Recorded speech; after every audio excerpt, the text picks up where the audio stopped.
Ya, bismillah, alhamdulillah, wassalatu wassalamu ala rasulillah wa ala alihi wa sahbihi wa mawalah. Assalamualaikum warahmatullahi wabarakatuh. Baik anak-anakku sekalian, mudah-mudahan kalian semua ada dalam lindungan Allah Subhanahu wa Ta'ala, semakin soleh solehah ya. Mudah-mudahan pada pertemuan kali ini Allah Subhanahu wa Ta'ala memberikan pemahaman dan juga ilmu yang bermanfaat kepada kita semua. Untuk mengawali, mari kita awali dengan basmalah bersama-sama. Bismillahirrahmanirrahim. Mari kita simak materi untuk hari ini. Pada materi yang akan kita pelajari hari ini, yaitu menggali mutiara ayat ilahi. Al-Quran, surat Al-Hujurat ya, surat ke-49 di dalam Al-Quran, pada ayat 10 dan juga 12. Tentang apa? Yaitu tentang pengendalian emosi, baik sangka, dan juga persaudaraan. Nah, ini ada 3 hal yang akan kita bahas di Al-Quran Surat Al-Hujurat ayat 10 dan 12 ini. Yaitu pengendalian emosi, baik sangka, dan juga persaudaraan. Ya. Nah, kompetensi dasarnya dari materinya adalah setelah kalian mempelajari materi ini, kalian diharapkan mampu menganalisis kalam Sang Pencipta dalam Al-Quran. Surat Al-Hujurat, surat ke-49 ayat 10 dan 12. Yaitu tentang 3 hal tadi, pengendalian diri atau mujahadatun nafsi. Kemudian yang kedua adalah berbaik sangka, husnuzon. Dan yang ketiga adalah persaudaraan atau ukhuwah. Nah, yang pertama, Al-Quran Surat Al-Hujurat ayat 10. Ini ayat 10. Ini bunyinya, A'udzubillahi minasyaitonirrajim. Innamal mu'minuna ikhwatun fa aslihu baina akhawaykum wattaqullaha la'allakum turhamun. Sadaqallahul azim.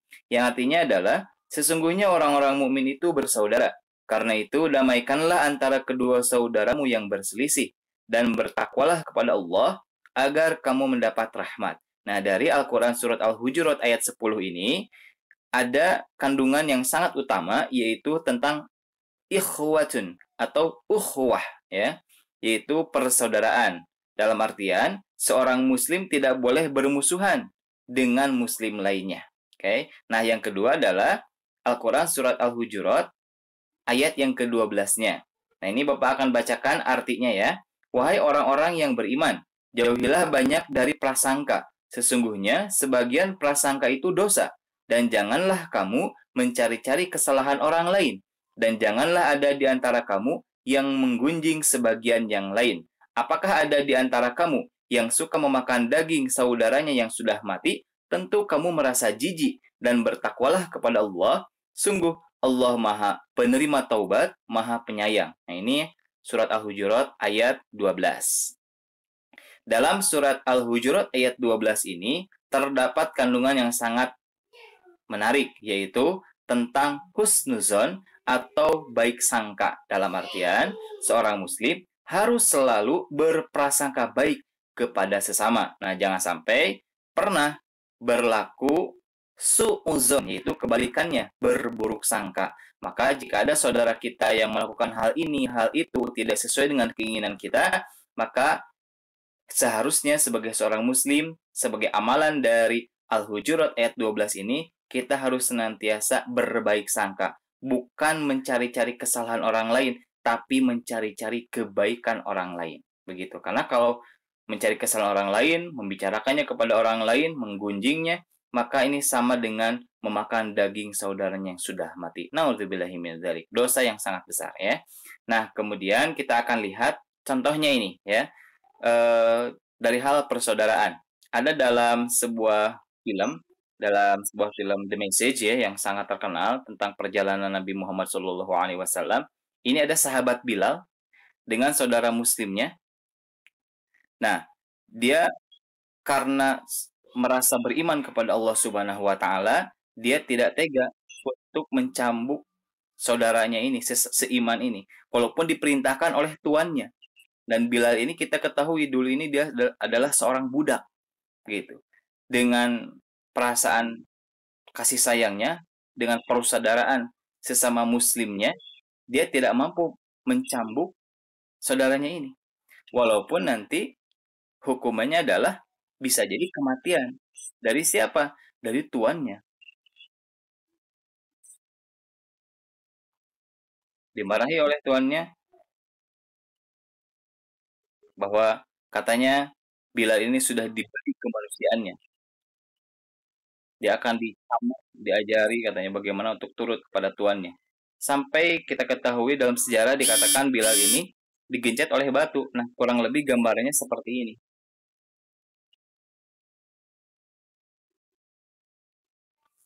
Tapi untungnya diselamatkan dan dibeli oleh Abu Bakar. Ini adalah utusan Abu Bakar. Dibeli 100 dinar katanya. Bahkan ditambah 200 dinar untuk seorang budak ini. Nah, akhirnya diberikan. Kenapa Abu Bakar mau mengeluarkan uang sebanyak itu? Karena ini adalah untuk menyelamatkan saudaranya, sesama saudara. Nah, itu yang pertama, persaudaraan. Kemudian yang kedua, kita lihat contoh berbaik sangka. Nah, ada dalam sebuah peperangan. Perang yang legendaris, perang pertama umat muslim, yaitu perang Badar. Ya. Perang Badar ini perang yang sangat luar biasa karena tidak seimbang. Pasukan muslim 313 orang lah ya. Ini harus melawan kurang lebih 1000-an orang kafir Quraisy saat itu.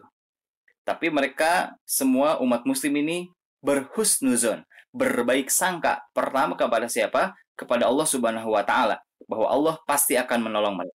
Nah, mereka juga berbaik sangka kepada siapa?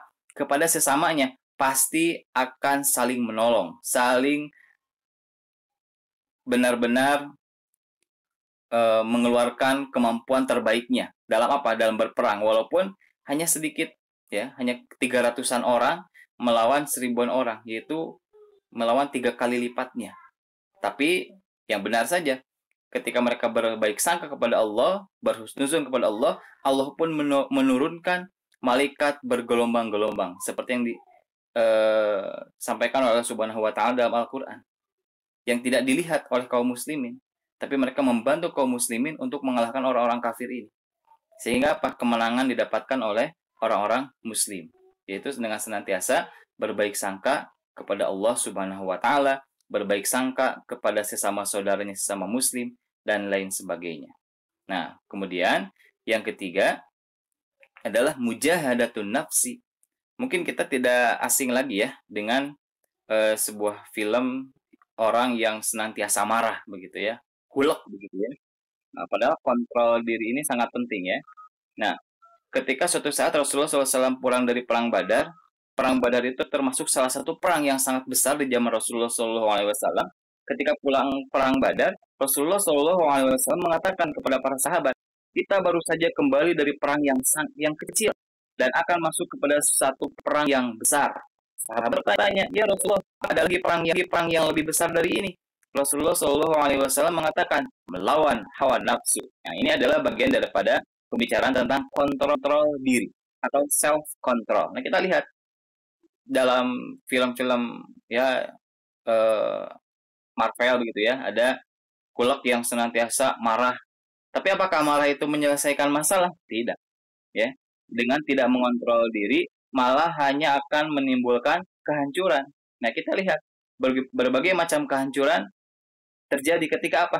Ketika seseorang tidak mampu self control atau mengendalikan diri. Jadi ketika seseorang melampiaskan hawa nafsunya, melampiaskan amarahnya, baik syahwatnya ataupun amarahnya, maka apa yang terjadi? Kehancuran baik pada diri ataupun terhadap orang lain. Nah, maka kita harus benar-benar bisa mengendalikan diri, bersungguh-sungguh. Kalau dalam Islam, mujahadatun nafsi, bersungguh-sungguh terhadap diri. Nah, kurang lebih seperti itu ya. Nah, dari contoh-contoh itu, mungkin mudah-mudahan kita bisa sedikit banyak mengambil manfaat ya, dan juga memahaminya. Dan akhirnya, Bapak yakin kalian semua pasti bisa. Untuk apa? Yang pertama, mengendalikan diri, mujahadatun nafsi. Nah, yang kedua apa? Berprasangka baik, baik kepada sesama, kepada lingkungan, terutama kepada Allah Subhanahu wa taala, yaitu husnuzon. Dan jangan sampai kebalikannya, su'nuzon. Nah, jadi yang harus kita kembangkan adalah husnuzon. Yang terakhir, yang ketiga, yaitu persaudaraan atau uhwah ya, persaudaraan terhadap sesama umat Islam. Begitu. Nah, itu saja yang dapat Bapak sampaikan pada kesempatan kali ini. Mudah-mudahan ada guna dan manfaatnya. Untuk diskusi dan sebagainya, mungkin bisa kita lanjutkan nanti di sesi berikutnya atau di Zoom meeting ya. Wassalamualaikum warahmatullahi wabarakatuh.